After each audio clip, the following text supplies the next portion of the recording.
This is Comcast Local Edition. I'm Jack Hansen. We're standing, usually I'm sitting, but we're standing here because Polly Gusa is with us again. She's from the Lindsay Wildlife Museum and again has brought a beautiful owl here. Great horned owl, is that right? That is correct. Coming from those feathers sticking up there, I assume. That is correct, and those are not actually horns. Some people think they are. They are tufts of feathers. And that basically, if he puts them straight up on his head, it's basically saying, I'm invisible.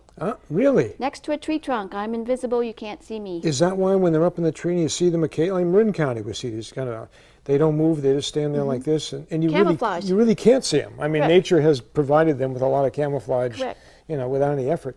Okay, the Lindsay Museum, we'll mention again, we talked about before, has got lots of events coming up in the springtime for children and adults alike, and a chance to see some of these animals that they haven't seen up close before. Now, they can't touch any of these animals, right? No, correct. There's no touching. No touching. But they will be close like I am now? Or yes. What? Yeah. The one thing about a great horned owl like this, and they look at you, I always think he wants to pluck out my eyeball.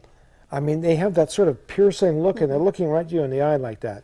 What is their eyesight like? I mean, can they see? They're nocturnal animals. Correct.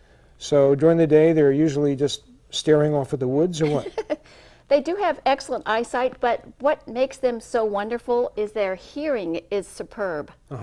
So this great horned owl would basically listen for his prey at night, and he would actually see them, but he would hear them better than he can see them. Hear them first, probably, then spot them. Is that right? Correct. And that would be any kind of movement with a small animal, or as you said before when we talked prior to this, that this owl will pick on other owls and other birds.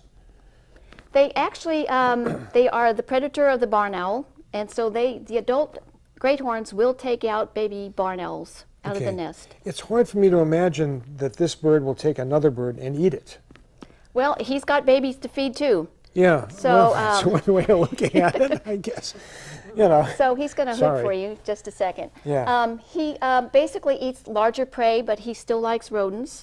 He might take a small cat if people leave their cats outdoors. Really? This bird will take a a small cat. Look, you know, there's something magical about the look that they have on this, and I can see that the pupil is covered with a lot, like a layer, like a glass layer on the outside.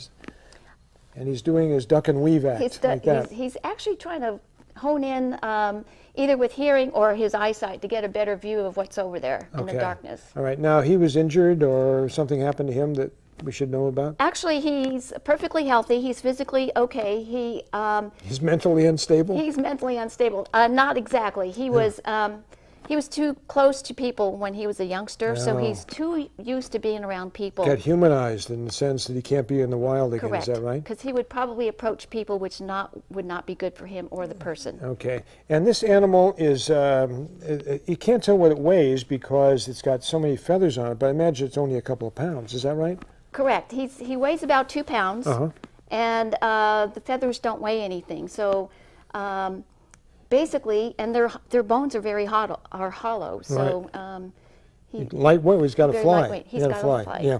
And I noticed the feathers come all the way down, right down on the claws. Right.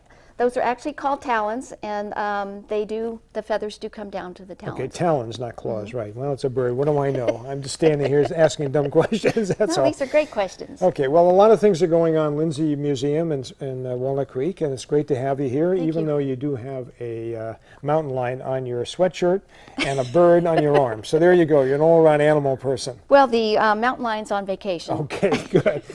Polly Gusa has been our guest, and she's with the Wildlife Museum, and you are going to enjoy yourself if you have a chance to go out there.